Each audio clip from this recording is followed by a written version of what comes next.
Okay. Okay. All right. Hello, everyone. Welcome back to the FlyOverThinkers. We are episode 6, I believe. These are coming along. These are real nice. A lot of fun. With us, as always, we have Eric Johnson. Hello, sir. How are you today? Doing great, Josh, John. Yeah. Yeah. And then, of course, John Paulson. How are you? I'm wonderful, doing great, my friends. Glad to join this time with you again, and glad to have everybody that's still listening to us. We appreciate you. Cheers. Mhm. What are you drinking, John? That looks like beer. No, that's tap water. I just think I need to check the pipes at the house. Yeah. What am I thinking? Anyway, what are you drinking, Eric? What do you got today? Pumpkin spice latte. Do you fucking really? I'm a basic white bitch. Oh my god. All Don't be right, embarrassed. sorry, It's fine. Eric. I have to say this. Someone shared a picture with me just earlier today, within the past 2 hours, that said, "I spilled my pumpkin spice latte on the ground, and now a bunch of ants are making brunch plans and doing yoga." So you've joined them in that. I love it. Are they all dressed like Han Solo too? Yes. With their vests and boots? Do they want to go apple picking this weekend? And maybe stop by IKEA on the way home? And to buy a dehydrator at the IKEA. A dehydrator. Is that a Yes, you thing? can dehydrate the apples that you pick. Oh, right. I chose a tequila drink today. I felt like drinking. Not much, There you just go. a little bit. Yeah, it's in the middle of the week. Like you said earlier, John, I don't have a real job. I just teach, young people about the pyramid scheme of college. I made that joke about sociology. I love sociology. For those of you who don't know, I'm a sociology PhD student. I teach sociology, but I always make the joke that sociology is the pyramid scheme of college because it's the major you find in college. No one comes into college as a PhD major or as a sociology major. You don't start as a freshman like, I'll be a sociologist. You find that whenever the psych major or the anthropology major or the economy major is too difficult. And you're like, oh, we'll do this. This is much easier. I can major in this. But the magic of the sociology pyramid scheme is that there's no job, like sociologist job, other than making more sociologists. Like, I wish we could get money for every sociologist we make, just like our true pyramid scheme. Like, oh, I got, I brought on, Karen, Susan, and Lucy, and they're going to be sociologists, and I make a percentage of what they make. Like, that'd be great. But that's not the case. People just get their degrees and then, think they're going to do something else. Sorry, Josh has now discouraged the 8th grader in Topeka, Kansas, who has been reading Emil Durkheim in his spare time that says, once I complete high school, I want to make sure to go and major in sociology. Shame on you, Josh. You have just negatively affected a whole generation of future Marxists. Future sociologists. Sorry. Hey, we read Marx. That's what I said. Like, if you're sitting at home jerking off to Marx or Durkheim or something like that, it's probably more Marx, right? Or Grimsby or whatever. Like, don't bring that shit. Just read something else. Read some other things besides, Marx or Adorno or Marcuse. Like, you got to read other things. Yeah, a friend of mine's got a degree in philosophy, and people ask him what he does with that degree, and he says, sit around and contemplate why I'm broke.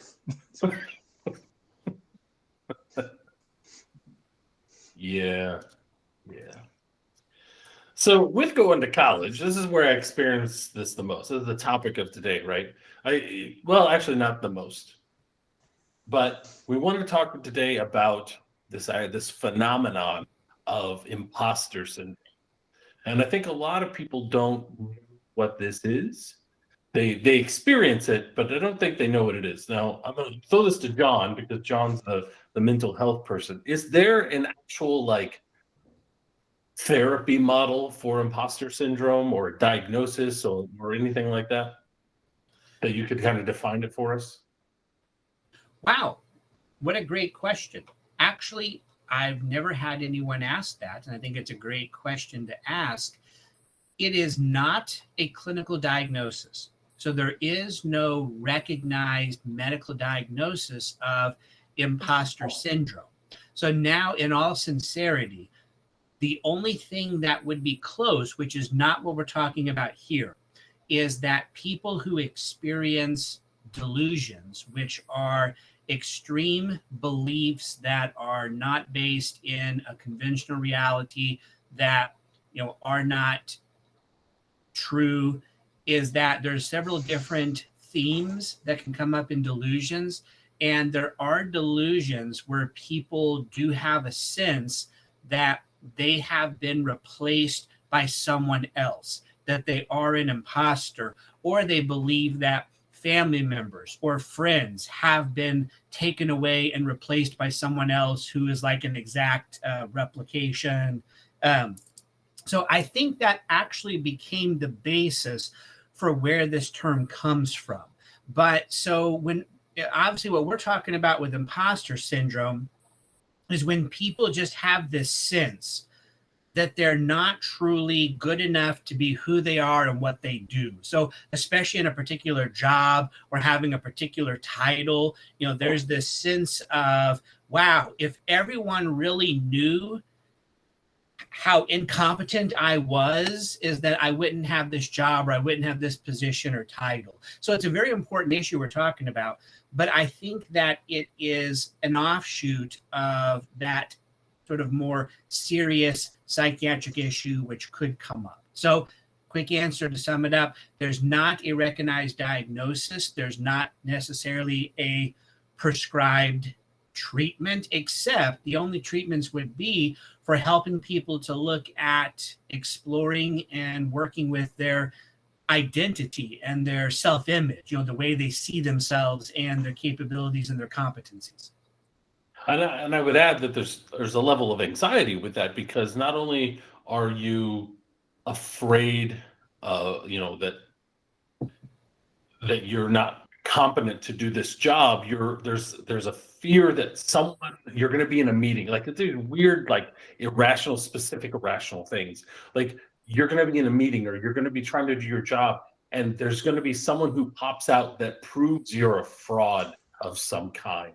Like, and you're so afraid of doing things, or afraid of someone finding out that you're potentially a fraud, that can kind of like inhibit some of the things you do, or create this sense of anxiety of like, oh my God, they're going to find out that I don't know that I am incompetent. And I think that's so you have this delusion that you're not qualified or that you shouldn't be there, and then you have this some anxiety about being found out. And maybe just to add real quick to that, because that is a very accurate statement, that anxiety is connected to it. And then one thing that we could say that I always sort of bring up in class is that anxiety is always connected to some type of sense of danger or threat. Even if we can't articulate it, and even if it's not specific, it's connected to some type of danger and threat. So to fill in the blank from what you just said, someone will find out that I'm not competent enough to do this work or to have this position. And based on that, something horrible will happen. I'll either lose respect or prestige or pride, or people will reject me, or I'll lose a job, where if I lose my job, that means then I lose resources. If I lose resources, then maybe that creates a threat to my physical or psychological health. Because if somebody were to pop up and go, hey, he doesn't know what he's doing, and if we don't give a shit, then it's not going to bother us. So attached to it is this sense that I'm not good enough. And if people find out I'm not good enough, then horrible things are going to happen to me. Even if they can't specify what they think those are, that is the undercurrent of the anxiety attached to imposter syndrome. Gotcha. Right. The potentiality of the outcome, right? And a lot of times it's irrational. It's an irrational like fear, what I guess, a lot of anxiety comes from, I suppose, or like you said, worrying about the consequences, the potential consequences of being found out.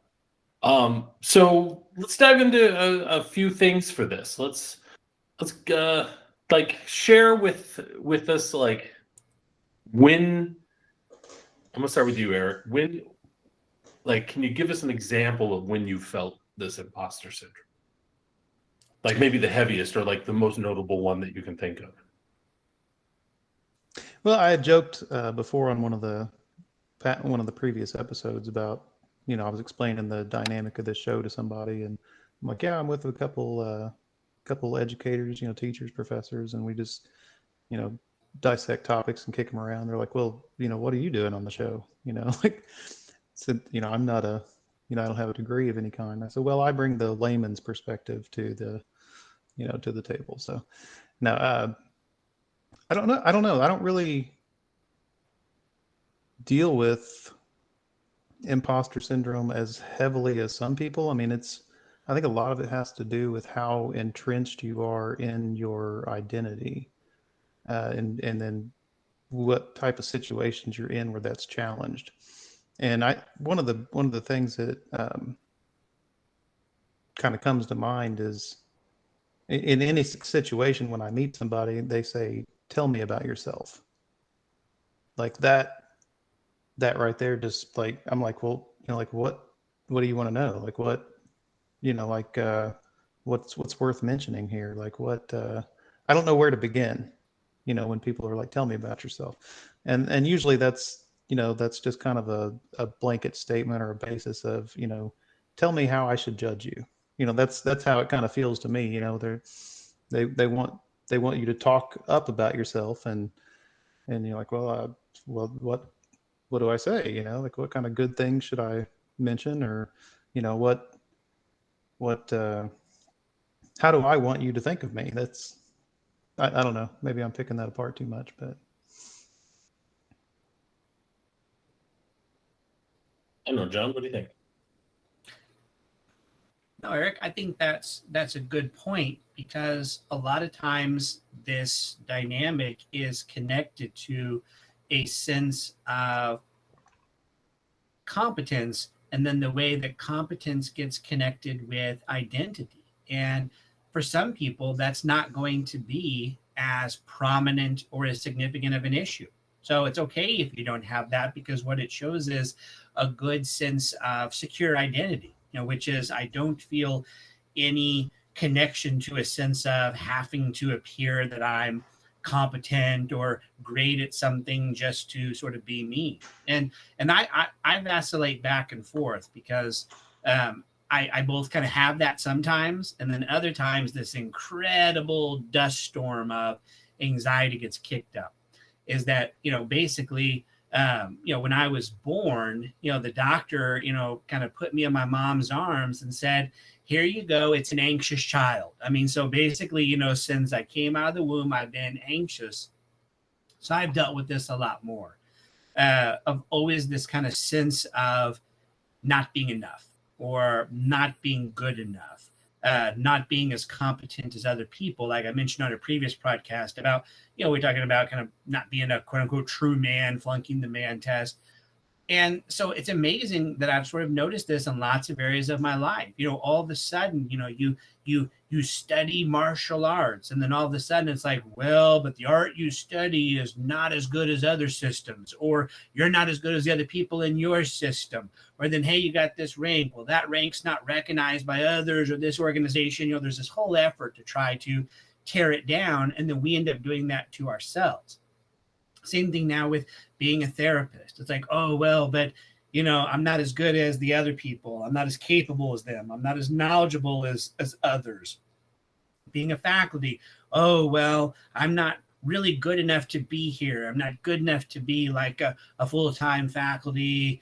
So there's all this stuff. And I think it comes from this deep sense of, like I just said earlier, that somehow if this is true, and if I'm not able to do this and this doesn't work out, then I'm not going to be okay. And that does go back into identity, like you said, Eric. And I think that for some reason, and it's weird to say this here, and then Josh, I want to get your view, is that I have phenomenal parents.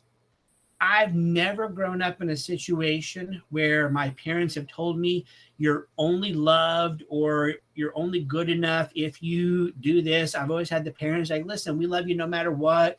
You know, you don't have to be the best. But for some reason, that has always been baked into my sense of self, is this sense of not being as good of others, not being as good enough. And if people see that, then I'm going to be in trouble. So, Josh, what about you? When did you notice this? Touch back on something Eric said, and actually I saw this. I think it was in a meme or something, just a week or so ago, about people ask about your job so they can decide basically what level of respect to offer you. Like, that's a very American thing to ask about one person's job, and I definitely see where Eric's coming from, just based off that one idea that we ask these questions, we look for this information from people, and then we categorize people based on the information they give us. So I would imagine that creating a lot of anxiety. It's like, all right, what information am I going to give you that and what are you going to do with it? How judgy are you going to be with it? How are you going to rate my my value as a person based off this information of the job I get, rather than just this like flat line, we always respect people no matter what at this level. That's not the case. People don't do that. They should, but they don't. So I can definitely see that causing this like weird anxiety to offer people's information. For me, again, I did martial arts just like you, and for sure, going into a new classroom, a new like school, just for a day, like you're out of town, you want to go train somewhere, you go into a new school, man, like my heart would just beat out of my chest, like, oh, they're gonna know I'm a fraud. They're just gonna see right through me. Like, it's just gonna be embarrassing. I mean, it always turned out fine. Like, it was it was fine, but it just in the back of my head. But my big one was school. Even now, to a certain extent, it's lessened, but I still experience it. But man, going through undergrad, because I was the first one in my family to go to college, like, it was a big deal for me. And I actually was in a relationship, and I feel bad looking back at the person I was with, because her family, they all, like, going to college was a second thought to them. And all her brothers went. I think her dad was an architect. Her mom was a math major. Like, it was a bunch of, and like, so going to college for her was nothing. And I remember having this very hard conversation with her about priorities, and me having to tell her, is like, look, you're not my number one priority. This degree is, because every day I just felt like I didn't belong. Like, it just was like, even though I was older than most of the students, because I went later, that played a big role in it. It's like, oh, you're an old man. What are you doing here in school?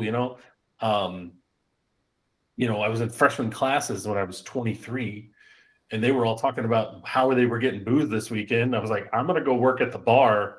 I don't know what you all are doing, And so it just felt out of place, and it was always difficult for me.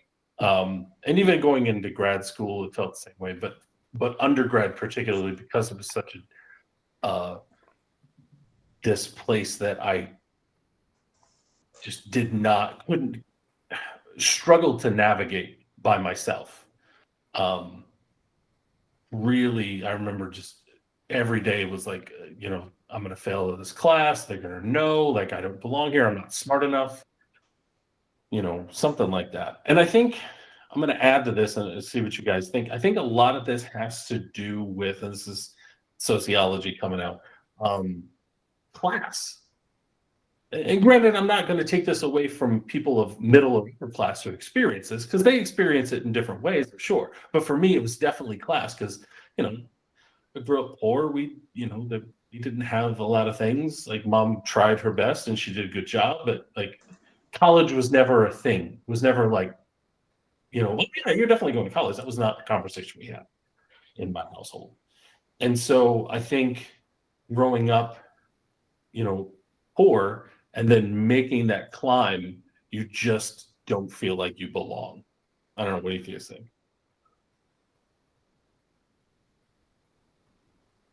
No, Yeah, nothing? I see where you're coming from, and I think that's why maybe why you have went to college for so long is to make up for everyone in your family that hasn't been. Someone's got jokes. Listen to this guy.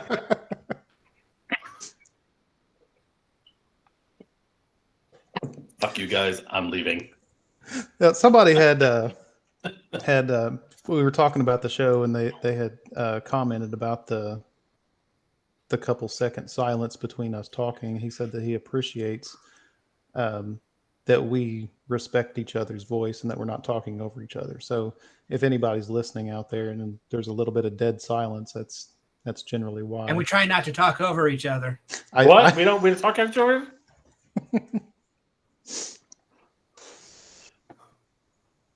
Yeah, no, actually, I mean, Josh, I think that's a good point, and it's actually one to which I can relate about the class issue, because that was never a granted, looking at my background, my family, and there's now this sense that here you are, you want to do well, but not only do you want to do well, is that you want to do well because you want to make your loved ones, your family proud. You want to show them you can do it. You want to show that you can do it because a lot of the people in your family and your friend group, that's not the direction that they went. And so there's that added pressure. And like when I went, I looked around and there were very few people who actually had experiences similar to me. Like, so for an example, when I went to school a long time ago in a galaxy far, far away, it's much different now.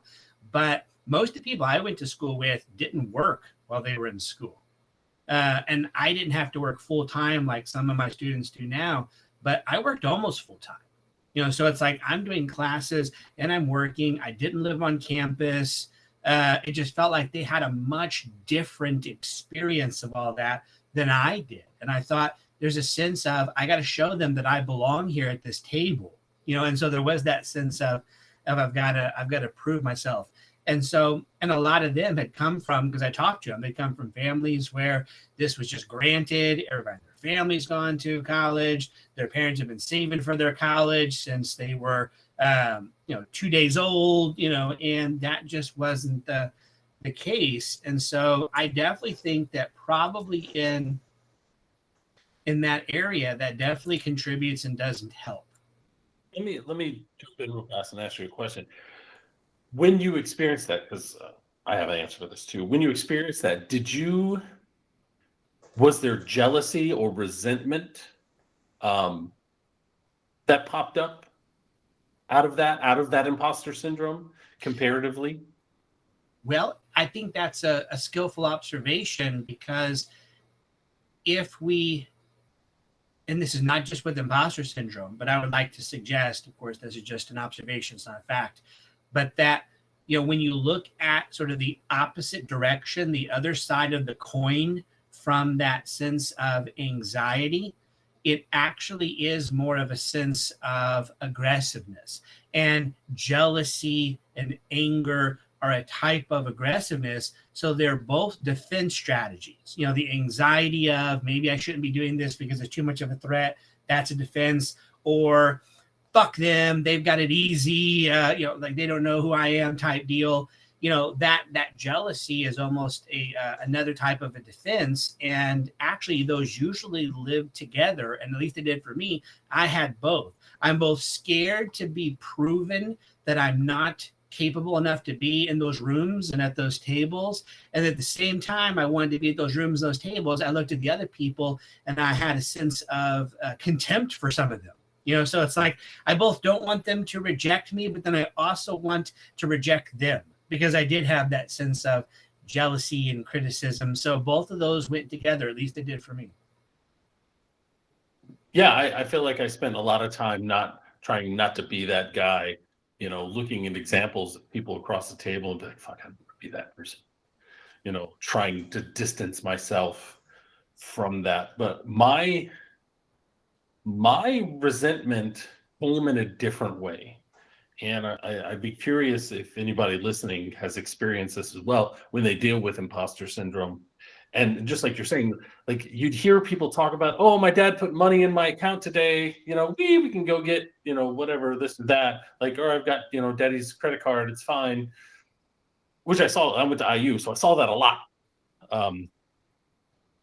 Is that I, for the longest time, had and I dealt with it now that I'm, old, 41, and have went to therapy. But I had this underlying resentment for my parents for not having a plan for me and not preparing me better for what I wanted to do, which is dumb because to have that expectation of your parents is wrong. Like, it's irrational, right? But because I struggled so much in my undergrad and I just felt like I didn't belong, and I saw how other kids seemed to negotiate it so much easier, like there was some resentment that would brew in me because how easy they had and they didn't have to struggle. And like I said, I don't feel that now. And looking back, I realized how silly it was at the time. But at the time, I seriously had, some difficulty in the back of my mind with like wishing my parents, quote unquote, had done me better.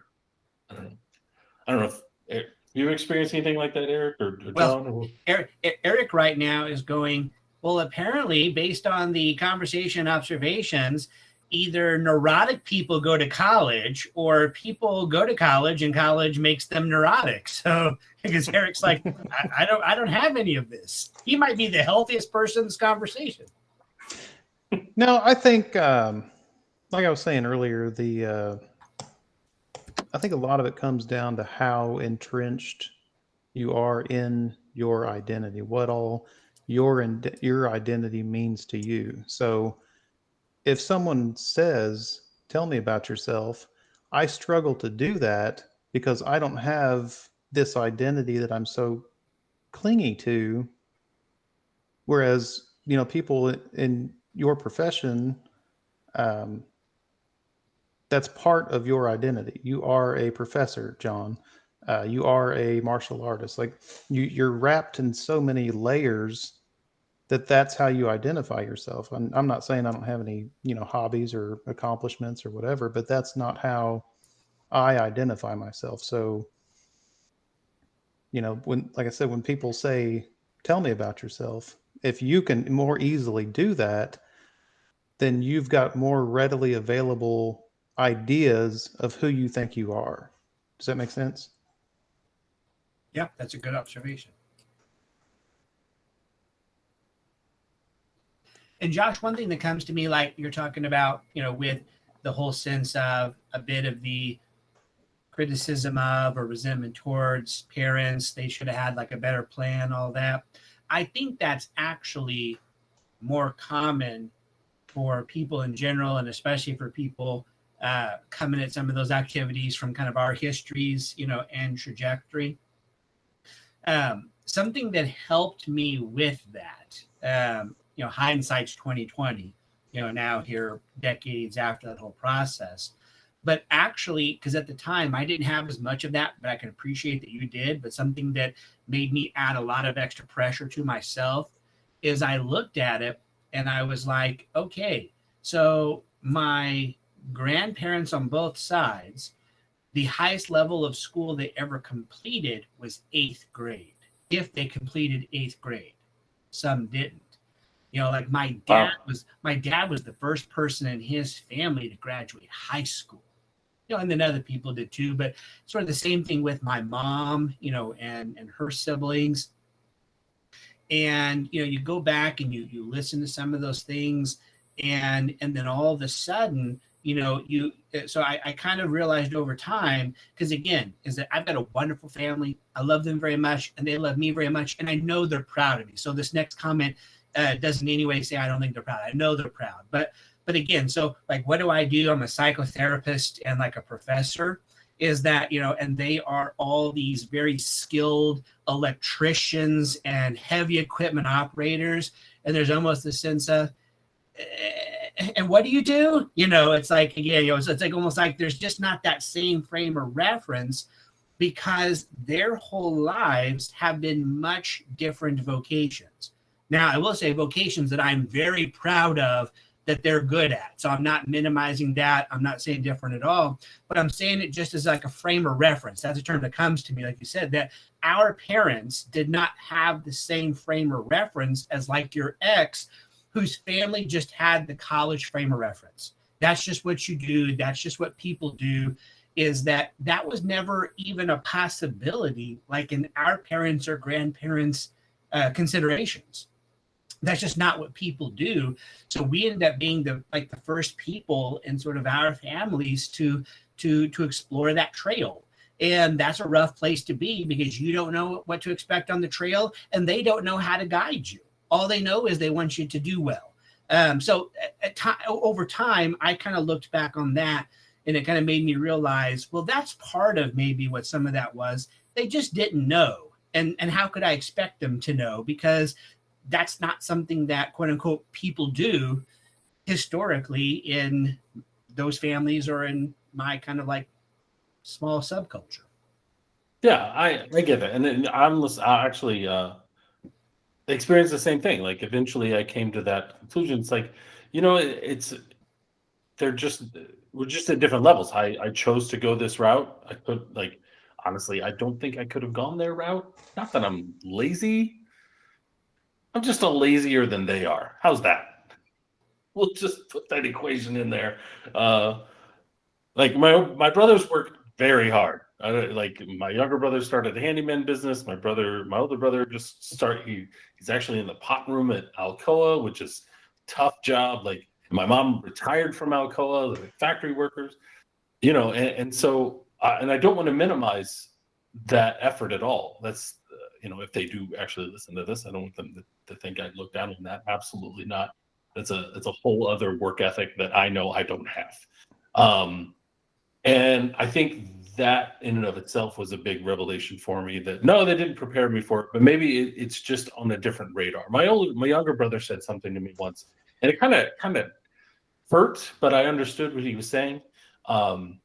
Is that he looked at me one day, he was like, "Man, I love you, but I have no idea what to talk to you about." Like, we just got to that point. And I felt bad, and I'm like, we can talk about anything. I don't care. Like, we don't, but it just got to that level. And I think he recognized that too. And so, this isn't about, you and I jerking off how far we've come, jerking ourselves off about how far we've come academically speaking, but just looking at that evolution from imposter syndrome to resentment to the realization of what actually that was, coming back around and be like, no, it's because just different approaches to life, and it had nothing to, they just weren't prepared. Because you're right, like, I don't, the education level of grandparents maybe not being as high, that kind of thing. So I think you're right. I think it's important to look at all the different layers to be able to help you work through that. Well, and like something that you just said, and that Eric alluded to earlier, that again, if we then start to look at, okay, so if we do acknowledge this, then, how do we, try to address it? I think part of the way of doing that is just not only sort of recognizing it and trying not to strengthen it, but then also, just experience and starting to get a more sense of comfort with oneself, confidence. We've talked about that on one of the previous, podcasts, because now, again, to use Josh's phrase today, I'm not sitting here trying to jerk myself off. Both of my hands are above the desk. But so this is not a hero John comment, but something that has helped me is, looking at, different things that were all those times of, oh, I'm not good enough, or if they find out I'm not good enough, then they'll see I'm an imposter. There's a part of me that has just come to appreciate I've done some cool stuff that I'm proud of, and it's okay even if I wasn't the best.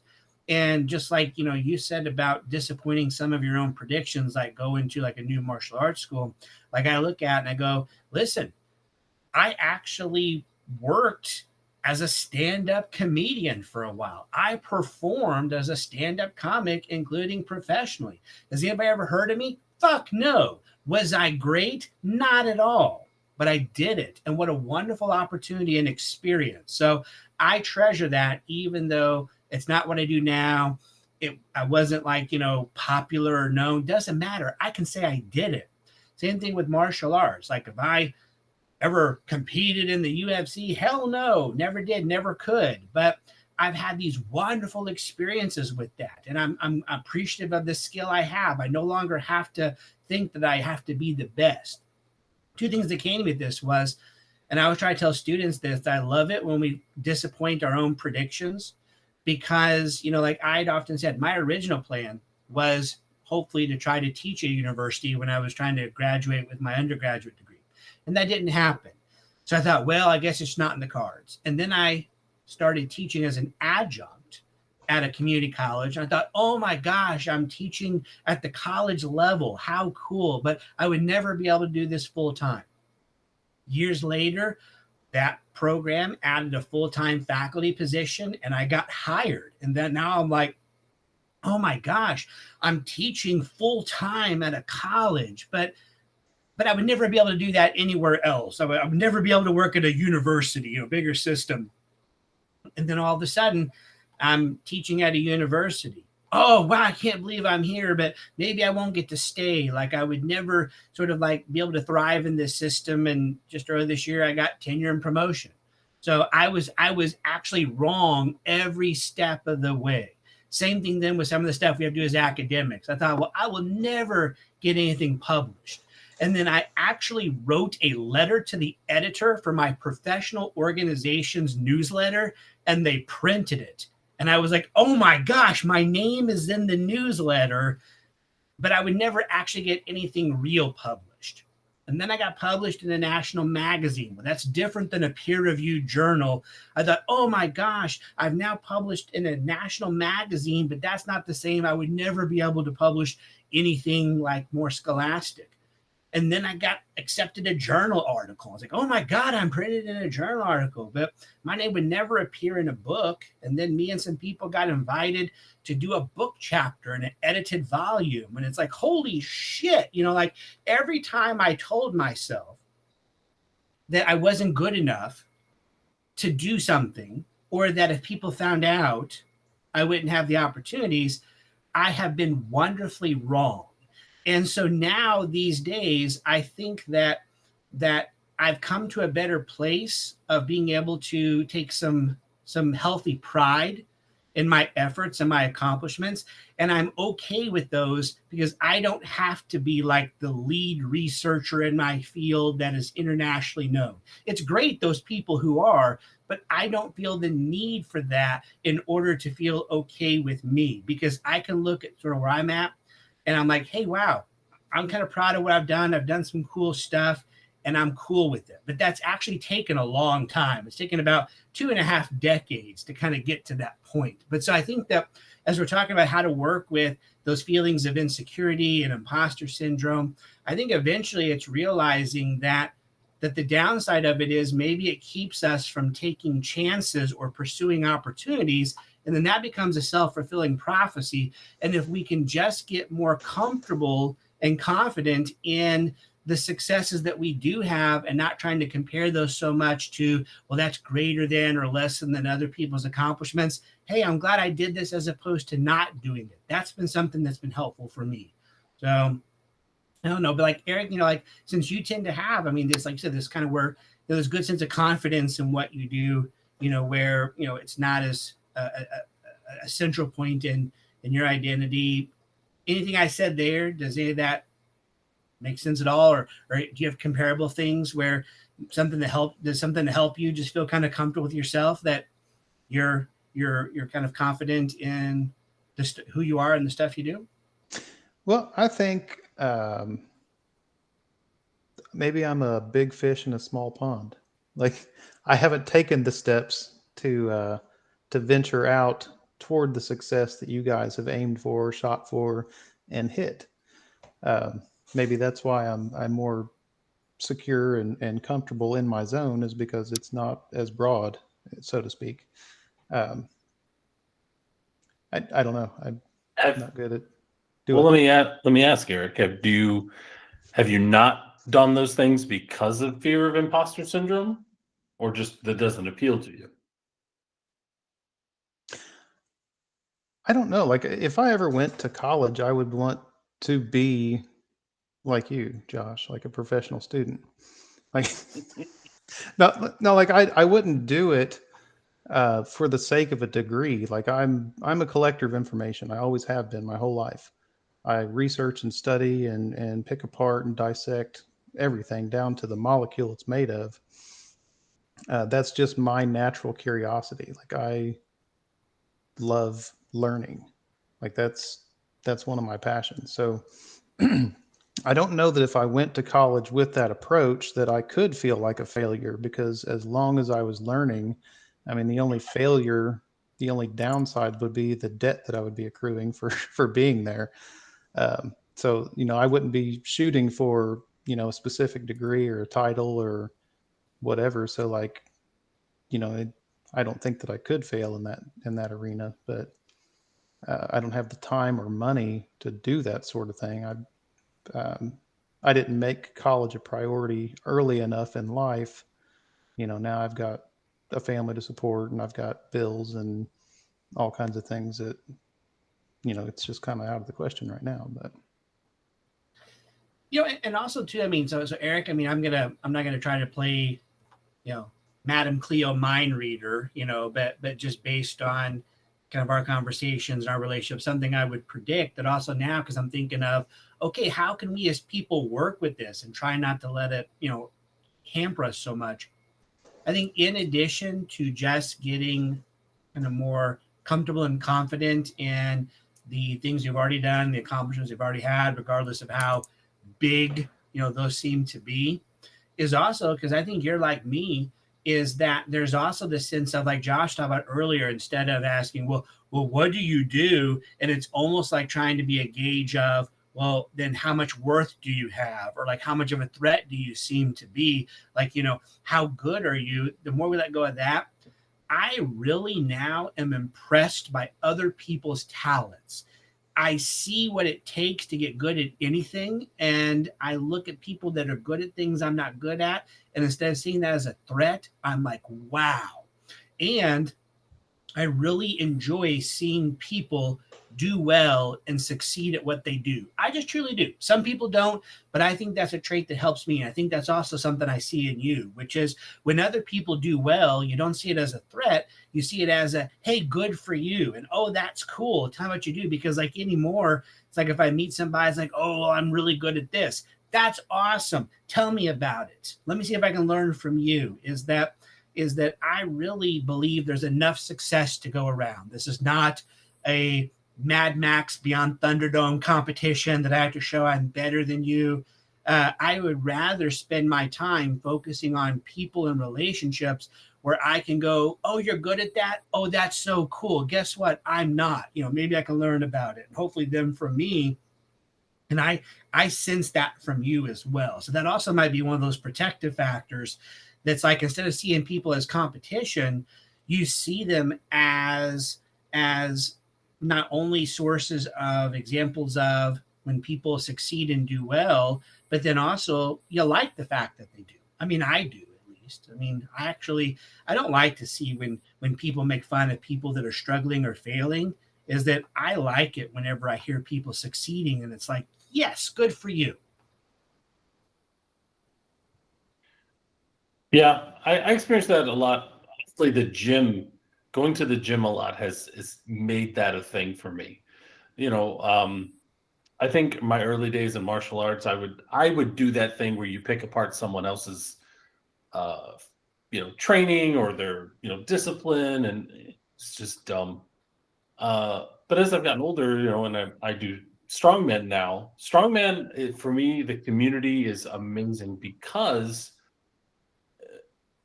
and it actually, I felt less imposter syndrome competing in strongman than I have anywhere else.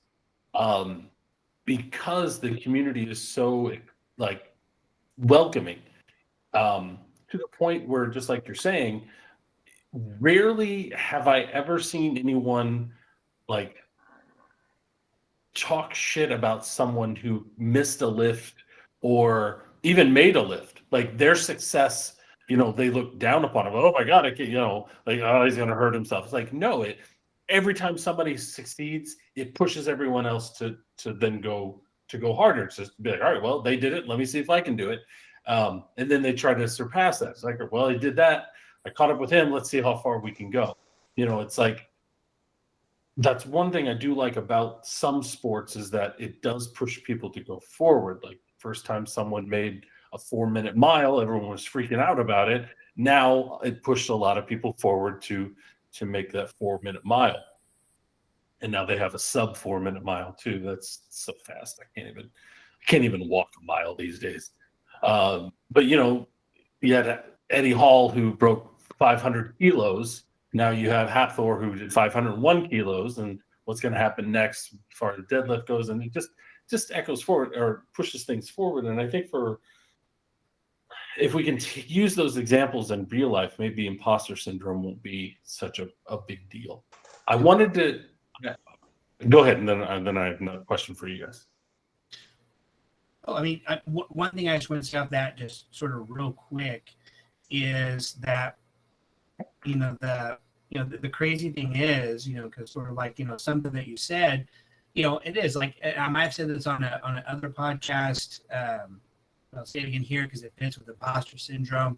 Is that in a lot of the areas in which I've invested time and energy, so that being academia, professional therapy, martial arts, even looking back at comedy. Comedy is one of the first places I've noticed it, because especially since I was brand new, wasn't great, trying to build my way, I would always try to talk to the comics that were coming through that were more experienced than me, that were better than me, and try to get tips.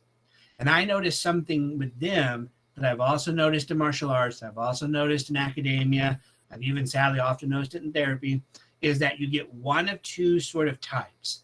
You either get the people who wouldn't piss on you if you were on fire because you're not important enough to save, or they don't want to save you because you're a potential threat. You have those people.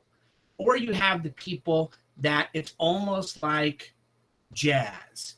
It's almost like just jamming with friends, where it's like, oh yeah, that's cool, and maybe try this, and oh yeah, here, why don't you do this? Is that so? Whether it's been comedy, martial arts, therapy, academia, there's always been a group of people that they don't feel threatened by you, and they want you to succeed, and you want them to succeed, and they're willing to help you, you're willing to help them. I think over time I've gotten better at not giving a shit about that other group, the people that wouldn't piss on you if you're on fire.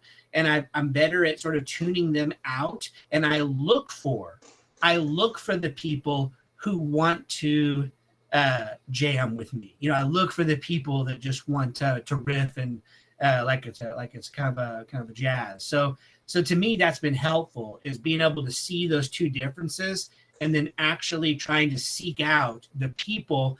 Because when I do that, I actually don't feel as much like an imposter, because I'm imperfect, they're imperfect. Guess what? We're all in this together, and we're going to try to make each other better. So that's been helpful for me.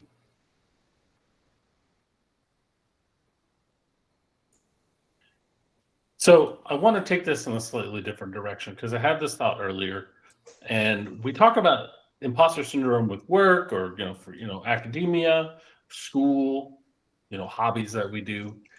But one place I thought about this idea of imposter syndrome was in relationships. You ever dated someone where you're like, oh, they're like, I feel like this manifests in that whole, like, you feel like, what's the phrase? You're not punching your own weight, so to speak. Like you're punching up. You know what I mean? And it kind of messes with your head a little bit. I feel like this manifests in relationships too, where, you date someone who might be more successful than you, or, the more attractive one or something like that. And I think it can kind of mess with relationships whenever you have to deal with that. I don't know. What do you think? You ever experience that? Well, I always try to date up, that's, I think that's always the goal. So I guess I if mean, you weren't were you and to your get, wife, wait, what, weren't you and your wife married when you were like 12 or something? yeah, something like that. No, we've been together 19 years, but no, I think you always want to do better for yourself, like, aim high, hit high. I mean, but that goes back to, we talked about the high value male, like what do you consider yourself? What are you bringing to the table? How do you look at the person you're dating? Like what standards are you judging? If this person is out of your league or not, like how are you going to feel less or insecure next to that person? Like what standards are you measuring that by?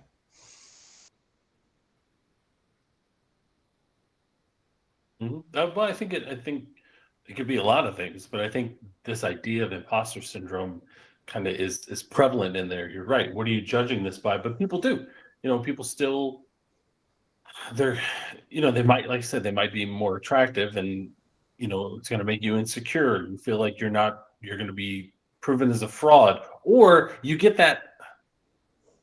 I see it in sitcoms almost, and you see it. I'm curious if this actually happens where you're with someone and they might be more attractive than you, conventionally more attractive than you, and the judgment you get from other people about, oh, he must have money, or why is she with him, or something like that. I think that echoes in those feelings of anxiety of what, people are going to find out that you're a fraud. Like, I think that kind of goes hand in hand with this idea.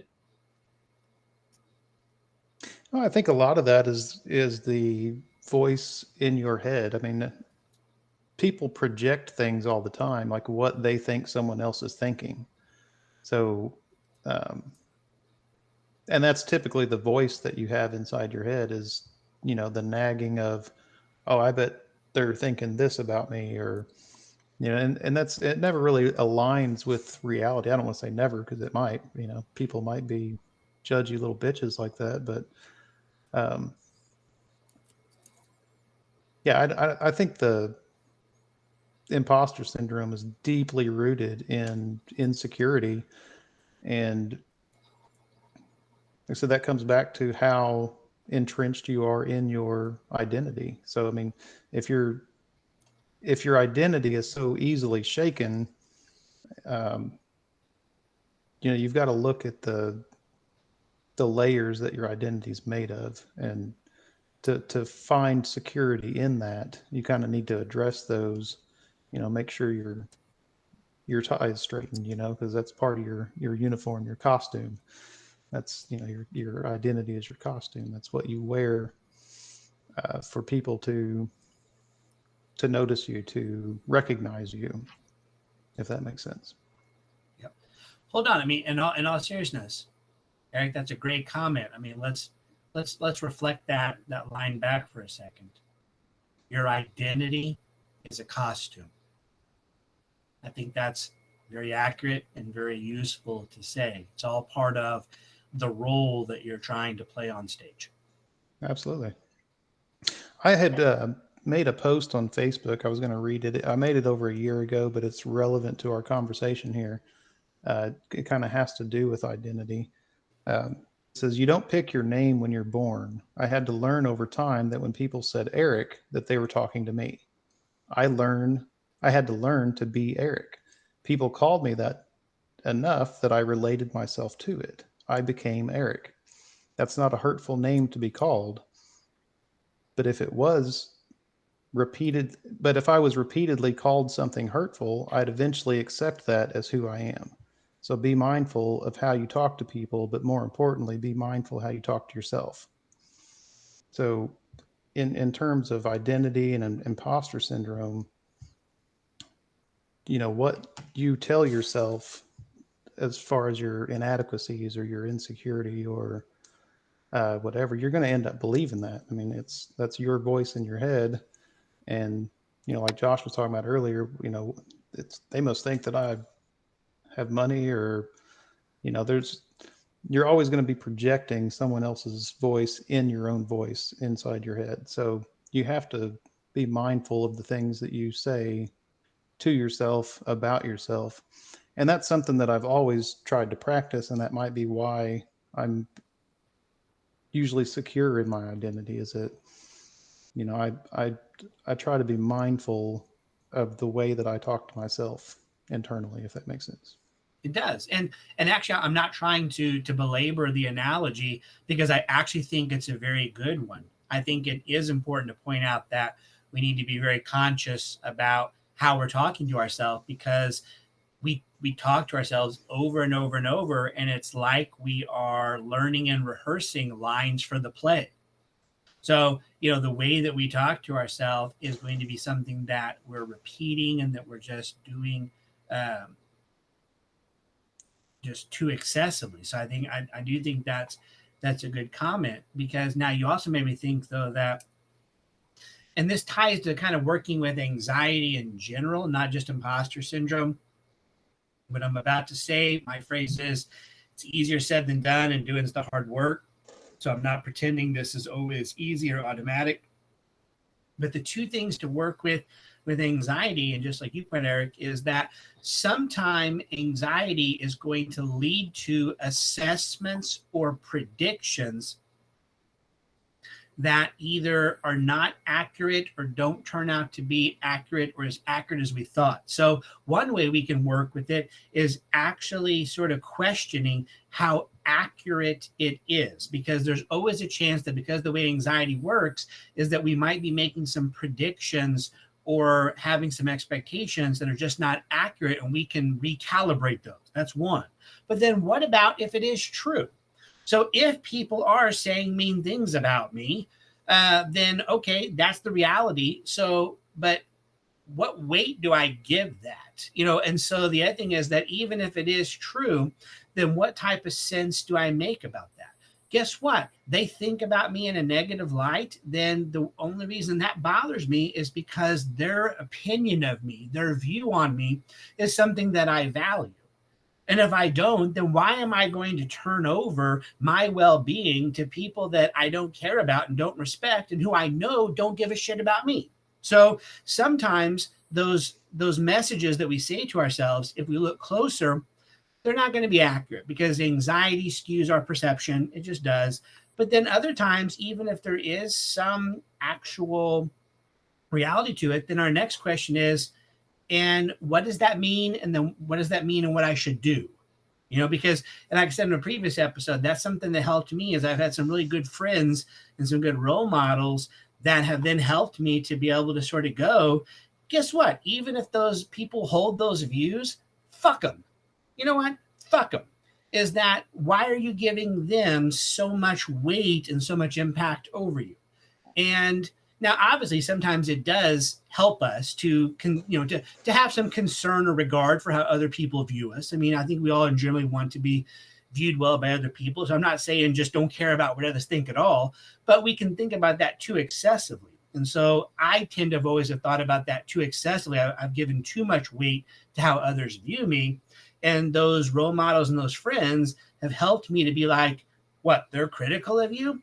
Fuck them. And that's actually been a good approach for me. Josh, I'll get this and I'll be quiet.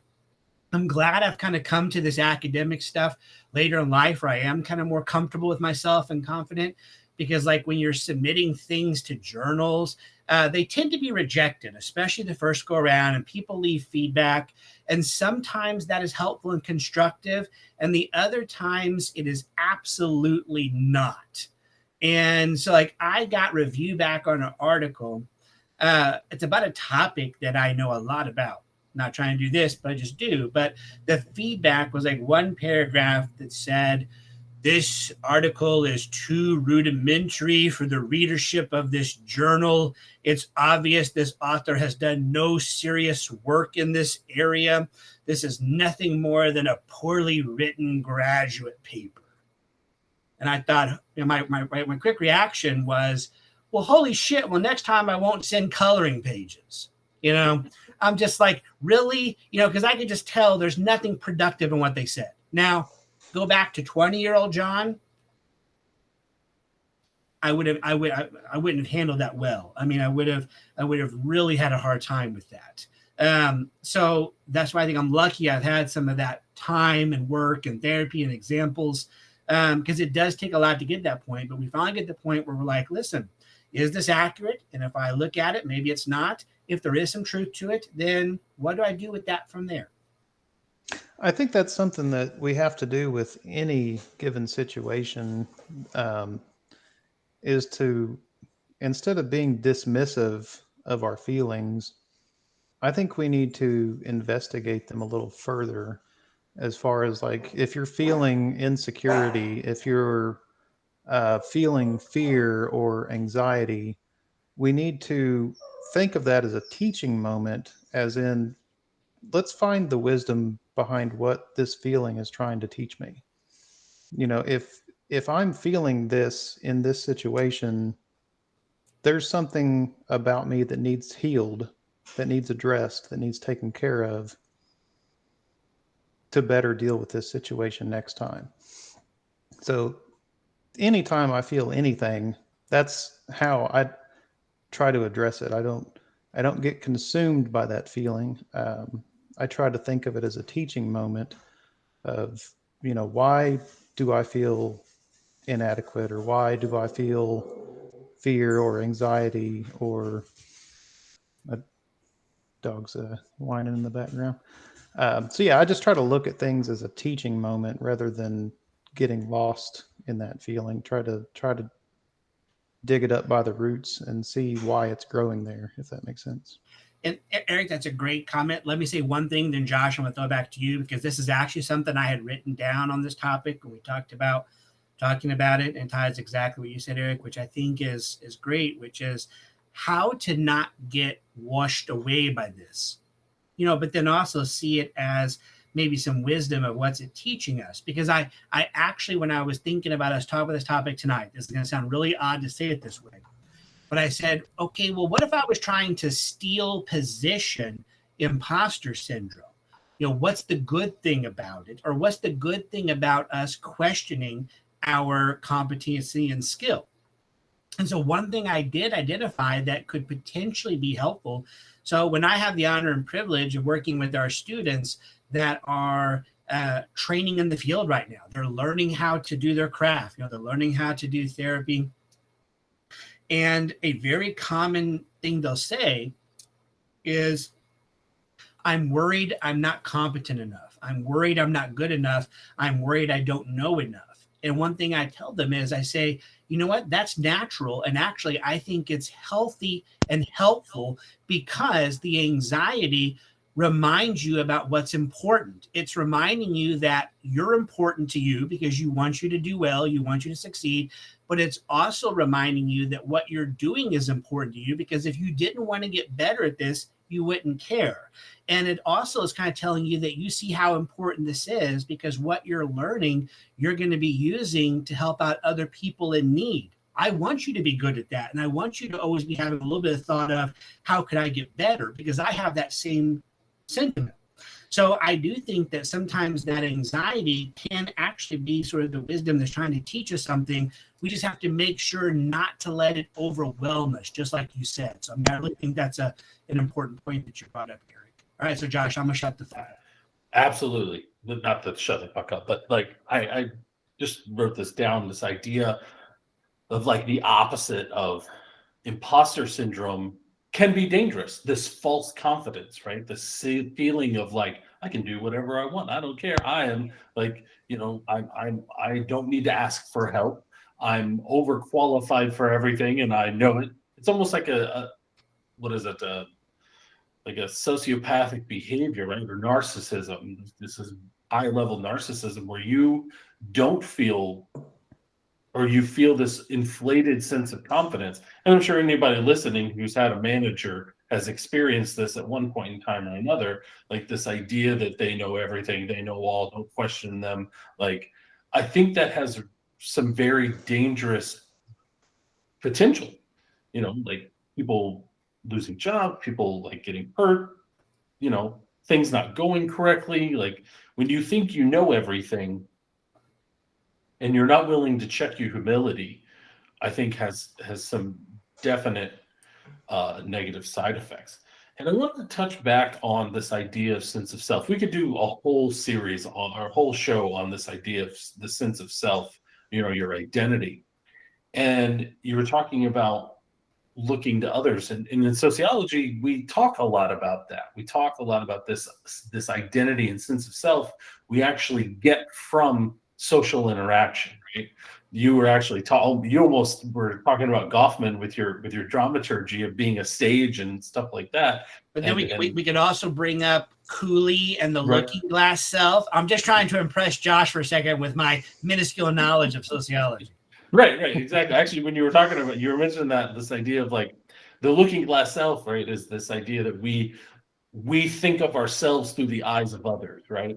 That's how we look at it. And then you were talking about, you were giving examples of us kind of forming our sense of self and identity through that range. And I think imposter syndrome comes out. I don't think it comes out whenever we don't have a sense of identity. I think it comes out whenever we try to forge our identity in places that may not be familiar, right? Like for us, it was going to college, or for me particularly, it was going to college because I had no point of reference. I had a sense of self because I was a little bit older, but in becoming, this professor now, and becoming a college student, that identity of a college student, it is troublesome because you get this idea of like, all right, well, what kind of college student am I going to be? Am I going to be like my peers that I have contempt for, as John was mentioning, or am I going to forge myself? What's that going to look like? Who is Josh as a student? Who is Josh as a college student who's so far removed from possibly where he came from?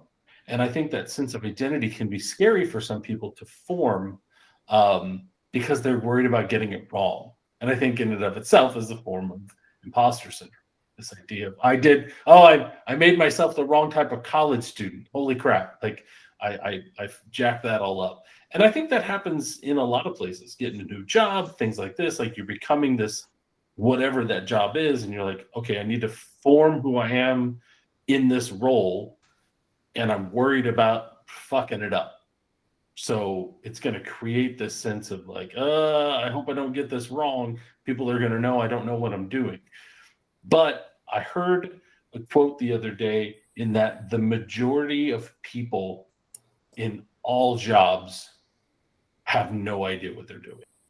Like they struggle with knowing what they're doing. Most people, and I think it's a realization that like, sure, you have an idea of what you're doing, but a lot of people hit their Peter principle pretty quickly. And for those who don't know what the Peter principle is that we excel to the level of our incompetence, right? We excel to a certain level, and then we realize that we cannot excel much further than that, or we're stuck because that's as far as we can go. That's our level of incompetence. And I think for a lot of people, they reach that position because of either fear or, as we were talking about, this false sense of confidence. Josh, I think you're right. I mean, so three things you're talking that I think are, now I thought about this, that are sort of important aspects of imposter syndrome is the combination of a sense that I'm not good enough, that also that combined though with a sense of I don't belong. And then a third sense of I don't want to fail. So just to go back to it, to joke, because like, I'm impressed with, kind of Eric and and other people who have these incredible skills with like being able to work with wood, to build things, like I've said before, flunking the man test, is that I feel no imposter syndrome when I'm in a workshop, because I have no fucking clue what I'm doing, and I have no clue even what the tools are. I'm like, I'll pick something up and be like, what the fuck is this? And like, you don't know what that is? I'm like, no. So I don't feel any imposter syndrome. I just feel inadequacy. But it's because when I'm in that workshop, I don't have a sense that I belong there. That there's not a sense of being left out, and there's not a sense of not wanting to fail because I don't even really think I can succeed. So I think that part of imposter syndrome is it's something that we do have some skill with, but we still think that despite our skill, despite our knowledge, it's not enough. We're not good enough. We're doing it in an arena where we don't belong, and we don't want to fail at it. So I think those were great things that you said. Yeah, you had mentioned somebody feeling like they've reached their potential. I had a conversation with a friend of mine. He's a local musician, phenomenal guitarist. I don't know if he'd even remember this conversation. It was years ago, but he was telling me that he feels like he's plateaued. Like he's reached the level. What was it? Peter syndrome or what? The Peter principle. Yeah. Yeah. He was saying that, he thinks that he's as good as he can get. And, I don't know that there's any truth to that, but I think he's incredible. He's a very talented musician, but his voice telling him that isn't going to weigh the same as my voice praising him, saying he's incredible, because he lives with his voice. He has to hear it all the time. So, there's no competition of, I'm not present enough in his life to reassure his voice out of his head and say, man, you are good. You are, a phenomenal musician. So yeah, that was just a side thought I had while you were mentioning that. Yeah. All right. What do we think? Last thoughts on imposter syndrome? Anybody got one? My last thought would be, and this is going to be a recurrent theme as we continue with this, and I've hinted at this in the previous ones, is I think twofold. It's important for us as people to acknowledge this dynamic, and especially if we experience it as an issue, just like with any emotional health issue. So we need to give it its due credit and say, hey, this is something that's really present with me and challenges me. So let me not just kick it to the side or ignore it. And then also realize that if we can really start to realize that, like Eric would say, that our sense of self is not as small or as shallow as we've convinced ourselves it is. If we can get past some of those thoughts that I only matter, I only have worth if A, B, or C, and we can just get back to a place where we're more comfortable and competent with us and what we do, what we've done. That doesn't mean we don't try to change or continue to grow or get better, but the more that we don't shoot all of that down, the more that we can actually sort of connect with the sense of who we are, then there's no need to try to be an imposter, because going back to our earlier analogy, you're not trying to play a fake role. You're not, it's like, I'm not a real doctor, but I play one on TV. It's like, no, guess what? This is my role, and I'm going to own it, and I'm going to do the best. And that's going to include knowing that I don't always have to be the best. And so I think that the more that we can be fair with ourselves and the way that we see ourselves, that's part of developing a better sense of emotional health. So if anything out of this conversation, I hope that people listen, you get the sense of, hey, sometimes it's natural that we start to hold on to these views of ourselves, that we're an imposter or we're not good enough. So that's very common, but just because it's there doesn't mean I have to believe it, and doesn't mean I have to continue acting that out.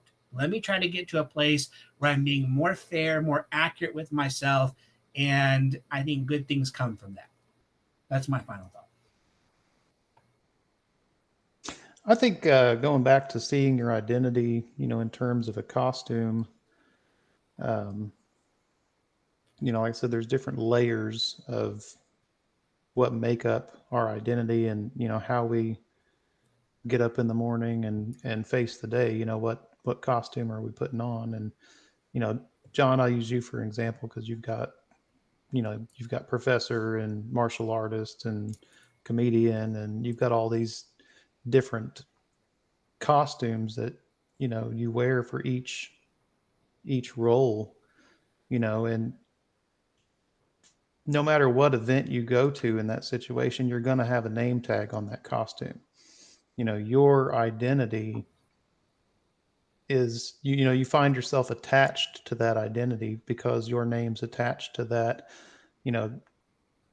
John, the martial artist, you don't want to soil that costume. You don't want to get stuff on your clothes, on your gi, you don't want to, you don't want to soil your name. So you become entrenched in that identity. So I don't know. I think dealing with imposter syndrome would be to not wear that identity so tightly, to not be so wrapped up in who you think you are, and try to learn, who you actually are. What actually makes up you, not just the clothes that you wear, the social roles that you play. John has more costumes than a Liberace concert. Or an Elton John concert. Yeah, I agree with both of you. I think my take home is that I think a little bit of imposter syndrome is good when trying new things, or even when you're really good at something, or having that sense that maybe you don't know everything. I think, and that that should give you some confidence or some motivation to be more open to learning. Being humble in what you're doing, but not allowing those voices in your head to degrade yourself to the point of immobility. You want to, just like Eric was talking about his musician friend, you want to be humble and be like, yeah, you're good at what you do, and be able to accept those compliments and look at yourself, but don't get to a point where you're like, well, I'm not going to get much better than this. That may not be true. It's always good to pursue the places maybe that you haven't explored. And there's always endless places to explore and endless knowledge to gain, and experiences to have.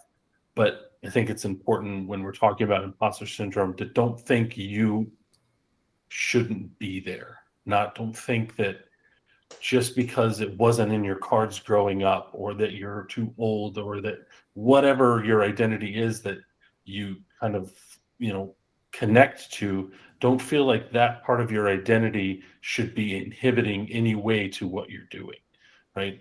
Don't use that. Try not to use that as a crutch or this place of immobility to prevent you from doing something because you're afraid of judgment, or you're afraid of how you're going to be looked at. I think that's typically what we run into.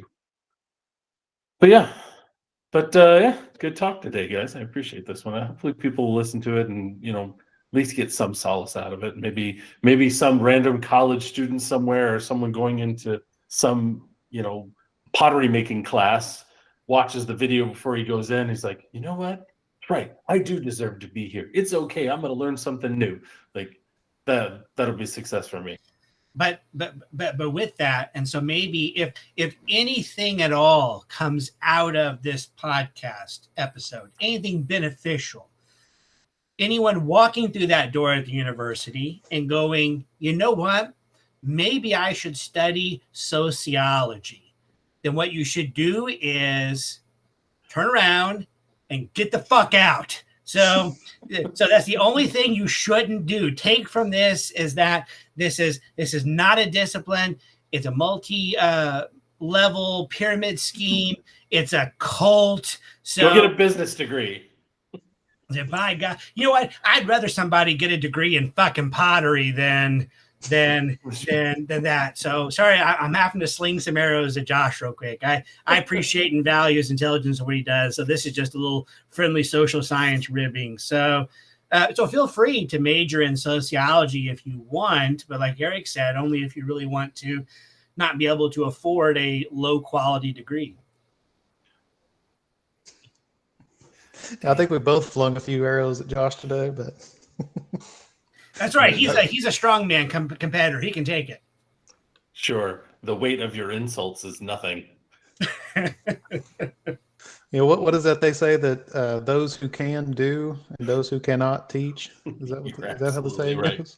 Hey, watch it. I resemble that remark. Hey, wait. No, I teach about sexuality. I'm not gonna jump on that. Like those who can't teach. No. Josh is like, I teach this because I'm really damn good at it. Maybe, I don't know. Maybe he's right. Maybe I teach it is, not. Anyway. All right. Yeah. Leave us a comment. Like and subscribe. Hit that button down there if you're on YouTube. Send us an email, flyoverthinkers@gmail.com. You can send us a message through Gmail or through YouTube as well, I think. Or maybe it's just comments. I don't know. But thanks for joining me, guys. I appreciate it. Yeah, it's good seeing you guys. Yeah, this has been great. Thank you. Yeah. Next time.